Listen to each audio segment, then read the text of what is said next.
developers issues. I saw, and I don't know if you saw this, Michael Saylor has apparently been getting some heat lately. Or? He made like some type of threat. This is something I saw on Twitter, and I was like, what's going on with Saylor now? Apparently some type of so the ETFs were going to start contributing like donations and kind donations to Bitcoin core developers. They were going to do that. They were going to do that. Okay. And Michael Saylor was like, do not do that. Like the threat supposedly, like, I will end you if you do this type of threat. Okay. I didn't see any of this threat itself, but I saw a lot of people talking about it. So I was like, what's going on? And they said the ETFs or specific ETFs? I think it was a specific ETF. It might have been Grayscale. It wasn't. It was Bitwise. Bitwise? Okay. Because I saw an interview with Pomp that he did with the two founders and co-founders of Bitwise. And they talked about how they're going to take a portion of profits that they make and spread it out to core developers. Core developers. Okay, I'm sorry. Yeah, then Bitwise. I only double check just in case you heard something different from what I saw. I didn't see that it was. The thing is, I didn't even see the thread itself. I just saw people talking about what's going on. Like, some people were like, "Oh, why? What's the controversy here? Like, what did Michael Saylor say? Who did he say it to?" But yeah, Bitwise sounds about right. And Saylor, the supposed statement was like, "I will end you if you send these people money." Because the issue being, or at least the they say it's like one of those like hot topics, like it's a hot take. Because if such a large amount of money from a single entity gets sent out to core developers, that could be used as like incentive for like lobbying towards specific functions being added to the Bitcoin core. And in this case, a large entity like Bitwise would have a lot of sway into the people who are supporting the Bitcoin network. Therefore, getting in certain utilities or functions within Bitcoin that benefit larger entities. And now there's like this whole like push for a specific Bitcoin core developer or group of core developers to publish a wallet address so that they could start receiving donations. Like, people were like, if they post their wallet address, I'm gonna start sending Bitcoin to them for donations for all the work that they do.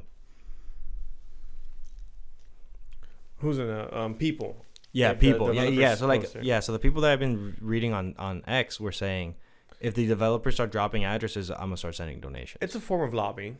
It can be a form of lobbying. Exactly, of course. It most likely would turn to a form of lobbying. Exactly. And whether you want it to or not. And that's what Michael Saylor wanted to avoid. I wouldn't just say that 100%, just because he's also switching his company to a Bitcoin developing company of software. So he's also going to develop on it or develop things for it. So I would also take that with a grain of salt. That's just my opinion. Yeah, he could like, that's also like part of it. I would assume. Trying to get stay ahead. Yeah, but that is 100% a form of lobbying. It could easily become that. I think the only way you'll be able to make it work is if those wallets were to become like, you can't touch it for an X time period. Go wallets, like the ones that if you were to want to really implement that, the wallets you send it to those developers, those wallets will have to be like an escrow. You can't touch it for a certain time period. Before up until that time period, that unlock is released, then you can go ahead and use it. Whatever is in there, like a time locked wallet. Yeah, that makes sense. Similar to like how, moving away from this topic just a little bit, how you off the pod, you said that they finally bought the FTX estate with, I don't know how much Solana was, like 30,000. Yeah, that's a different topic, but yeah, they bought $30 million. 30 million Solana. Yeah, my bad. And that Solana can't be sold on the open market right away. Yeah, it's locked for another 4 years. A portion of it, and the other portion has already reached a certain unlock, which they may or may not sell. Who knows? But similar idea. Yeah, it's essentially yeah. I saw Bitwise talk's interview with Pomp on it was on some interview he did. I'll make sure to link at the bottom. Bitwise with Pomp. Yeah, well, he was doing a panel, like, you know how he did in okay. Similar to how he did in what was where we went? Lyceum. Similar idea. and he had those were two of his guests. Okay. And that he himself said, I am invested, some of my portion of Bitcoin is invested into Bitwise since they have the lowest fees and they're the most crypto focused company for that. And also the smallest, one of the smallest funds with the ETF. So he's out here supporting small businesses. They're not that small, but yes, they are pretty small in comparison to the big ones. I didn't see that. I wouldn't say he didn't say that. Yeah, that's the thing. That's the thing that I got kind of like. I was like, but where did he say it? I have to look for it, bro. Someone was like denying it. It was like, no, he never said any of that. But I saw a lot of people talking about it, so I was like, what's going on? I mean, it could have been a rumor I was started. AI, anything. I'm not saying it was, but possible. I just don't know about it. But nonetheless, the point does stand though. Having ETFs, large funds, do like donating to the core developers. It can lead to very easily too. Yeah, especially when they're dealing with a lot of money. Yeah. Oh, 100%. But that comes with like organization. Like they're kind of operating in a way that should be lean. They should have funds. Yeah, but you can't donate because that's what lobbying is. Yeah, that is what lobbying is. It's literally what lobbying is, whether we want it to say it or not. Like lobbying should be illegal. And a large company should not be able to donate. Now, do I think individual people shouldn't is a different story. But on that same note, you can have large whales doing the exact same thing.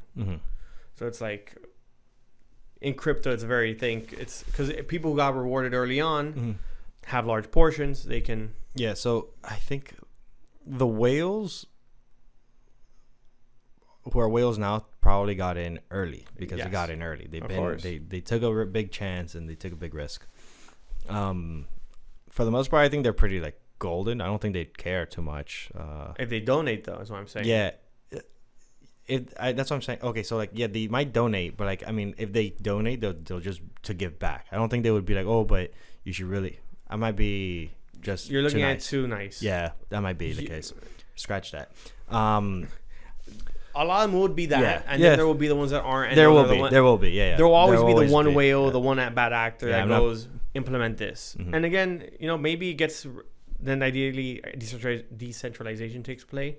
And everyone goes to vote and they go, no. Because then the whale doesn't have enough of the market. That's the other counterpart. It is decentralized. The entire or the majority of the system has to agree upon it. So are you able to buy out that many people? At that point, maybe not. So I would say this. It's worth a test, if anything. It definitely would be a test that we would cross. Whatever happens after that happens after that. It would be a test that we would cross at some point. But that's a test that can easily be crossed one day. 100%. Yeah, 100%. So on that.